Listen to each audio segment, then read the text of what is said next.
तालिबान के वजीर खारजा आमिर खान मुत्तकी एक अहम दौरे पर नई दिल्ली पहुंचे हैं। ये दौरा भारत और तालिबान के दरमियान एक अहम सिफारती कदम माना जा रहा है।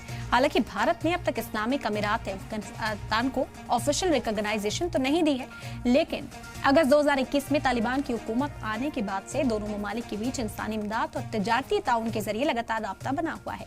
भारत की तरफ से चाबहार पोर्ट प्रोजेक्ट और इंफ्रास्ट्रक्चर कॉरपोरेशन के तहत अफगानिस्तान को इंसानी इमदाद दी जा रही है।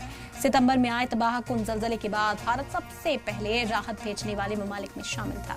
तालिबान के वज़ीर ख़ारजा आमिर खान मुत्तकी अपने दौरे के दौरान वज़ीर ख़ारजा जयशंकर और दूसरे सीनियर लीडरान से मुलाकात करेंगे। अपने दौरे के दौरान मुत्तकी दारुल उलूम देवबंद मदरसा और ताजमहल का भी दौरा करेंगे। ताजमहल तो समझ आता है क्योंकि वो 7 अजूबों में से एक है, लेकिन आखिर वो देवबंद क्यों जा रहे हैं? रिपोर्ट के मुताबिक मुत्तकी 11 अक्टूबर को दारुल उलूम देवबंद मदरसा जाएंगे। तालिबान के कई लीडर इस मदरसे को बेहद अहमियत देते हैं।